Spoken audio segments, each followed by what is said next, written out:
Hey guys! So samahan niyo akong mag-food trip sa Baguio Night Market. At dahil last night nga natin dito sa Baguio, subukan natin gumala dito sa Harrison Road ngayong gabi. Umulan na sa lagay na yan pero ang dami pa din tao. So naghanap nga muna kami ng area kung saan wala masyadong pila para makapag-start na rin kami makapag-food trip.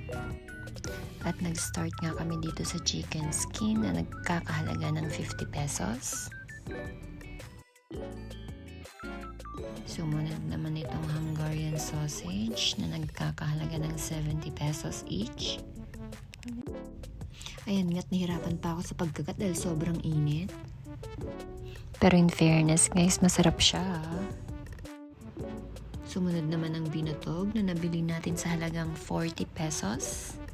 So pinili ko ang milk and sugar pero may option si ate ng salt or coconut and sugar only.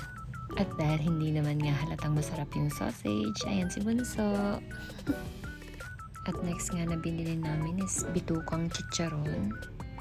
At sa lahat nga ng kinain namin, ito yung hindi ko nagustuhan kasi meron siyang amoy. Siguro guys, hindi ko lang talaga bet yung aftertaste niya. So next na trinay namin is itong puto bumbong. So it's worth 50 pesos topped with shredded coconut, cheese, and condensed milk.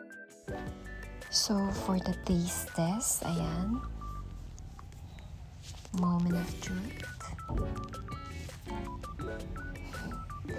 Typical na puto bumbong lang naman guys.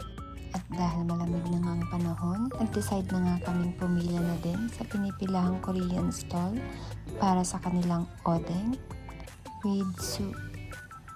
At yan nga lahat ang paninda nila. Mag-aantay ka sa haba ng pila pero in fairness naman sa pag-process nila ng orders, mabilisan.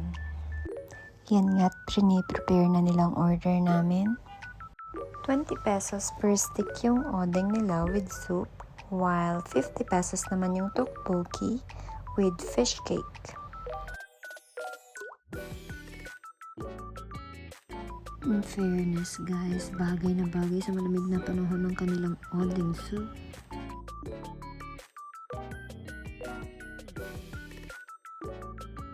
Idagdag pa ang kanilang spicy tteokbokki na talaga namang mainit-init pa. At dahil busog na nga kami guys, napagdesisyonan naming itry ang kanilang kebab for our finale. At maliban nga sa drinks, ang total na nagastos namin is 540, kaya sulit na sulit. Kaya ang overall rating ko is 10 out of 10. Bye!